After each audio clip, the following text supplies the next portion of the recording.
اس میں آپ صلی اللہ علیہ وآلہ وسلم نے عافیت مانگنے کا ہمیں طریقہ سکھایا ہے۔ ویسے عافیت مانگنے کے اور بھی طریقے ہیں، لیکن یہاں پر جو ہے ایک دعا میں آپ کو اپنے ساتھ پڑھاتی ہوں، اور آپ کوشش کریں کہ پورے مطلب کے ساتھ سمجھتے ہوئے اللہ تعالیٰ سے وہ مانگیں، کیونکہ ہمیں پتہ ہے کہ جو ہمارے ایسے دل جو غافل ہوں، ایسے غافل دلوں سے کی گئی دعا قبول نہیں ہوتی، ٹھیک ہے، غافل دل سے کی گئی دعا قبول نہیں ہوتی۔ ایسی دعائیں کریں جس میں ہمارا دل بھی ہمارے ساتھ ہو۔ تو آپ صلی اللہ علیہ وآلہ وسلم کی ایک حدیث ہے، سنن ابن ماجہ حدیث نمبر 3851 میں ہے، آپ صلی اللہ علیہ وآلہ وسلم نے فرمایا، اللہم اے اللہ، اللہم اے اللہ، انی یقیناً میں اللہم انی اے اللہ میں اسألک آپ سے سوال کرتا ہوں، اسألک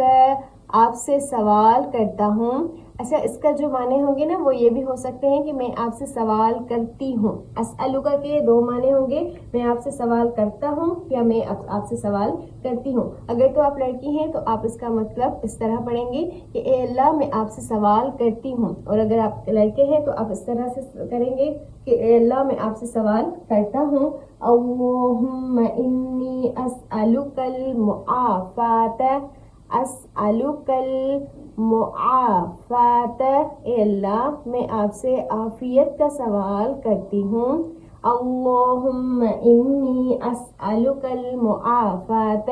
اے اللہ میں آپ سے عافیت کا سوال کرتی ہوں، فی الدنیا دنیا میں، فی دنیا میں، یعنی کہ جیسے وہ دعا ہے نا، ربنا آتنا فی الدنیا، اے اللہ مجھے دنیا میں بھلائیاں عطا کر، وفی الآخرۃ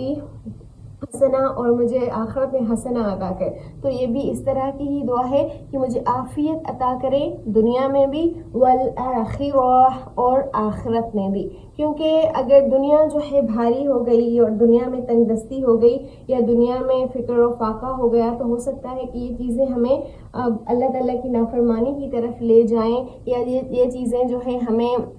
کفر کی طرف لے جائیں۔ تو دنیا میں عافیت رہے، یعنی دنیا میں ہم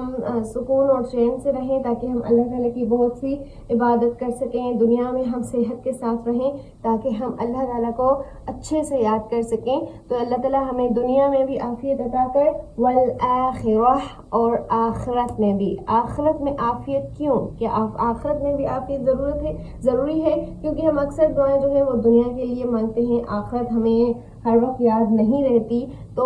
یہ بھی جان لیں کہ اصل جو عافیت ہے نا وہ ہمیں آخرت کے دن ضرورت پڑے گی، جس دن جو قیامت کا بہت سخت دن ہوگا۔ آپ کو پتہ ہے کہ جس دن سورج ہمارے سامنے ہوگا، جب ہم اپنے پسینے سے شرابور ہوں گے، اور جب ہمارے اعمال ہمارے سامنے پیش کر دیے جائیں گے، جب ہمارے اعمال ہمارے اپنے ہاتھوں میں دیے جائیں گے، معلوم نہیں کہ سیدھے ہاتھ میں یا الٹے ہاتھ میں، تب بھی ہمیں عافیت کی ضرورت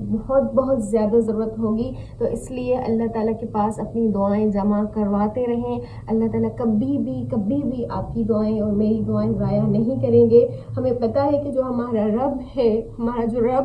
وہ ہمیں سنتا ہے، اسے پتہ ہے کہ ہمیں کس وقت کس چیز کی ضرورت ہے۔ تو پوری دل سے پوری توجہ سے اللہ تعالیٰ سے مانگتے رہیں، جتنی ہو سکے اللہ تعالیٰ سے دعائیں کرتے رہیں، لیکن ساتھ میں اپنی کوششیں بھی جاری رکھیں۔ عافیت کن کن چیزوں میں ملتی ہے؟ عافیت اللہ تعالیٰ کی ناراضگی سے نہیں ملتی۔ اگر ہم اللہ کو ناراض کرتے رہیں اور بیٹھ کر عافیت بھی مانگیں تو ہو سکتا ہے کہ اللہ تعالیٰ دیں، اللہ تعالیٰ مہربان ہیں، لیکن پھر ہمیں بھی تو شرم آنی چاہیے نا کہ جس رب کی ہم اتنی نافرمانی کرتے ہیں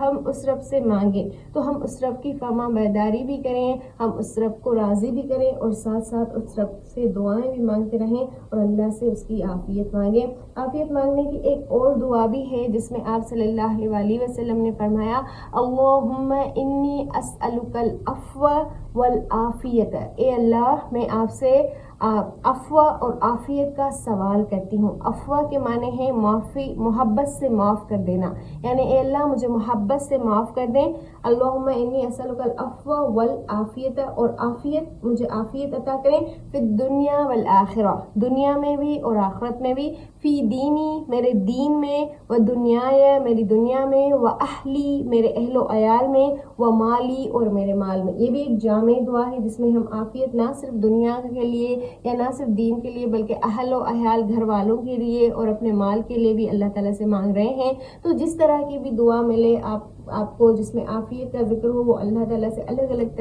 طریقے سے الگ الگ الفاظ سے مانگتے رہیں, لیکن یہ ضرور بھی خیال رکھیں کہ یہ الفاظ آپ صلی اللہ علیہ وآلہ وسلم کے ہیں یا نہیں ہیں, یا آپ صلی اللہ علیہ وسلم نے عافیت کن کن الفاظ میں مانگی ہے. تو اللہ تعالیٰ ہماری دعاؤں کو قبول کرے اور اللہ تعالیٰ ہمیں ایسے ہی جوڑے رکھیں. پھر ہم ملیں گے ایک اور نئی دعا کے ساتھ, تب تک کے لیے السلام علیکم.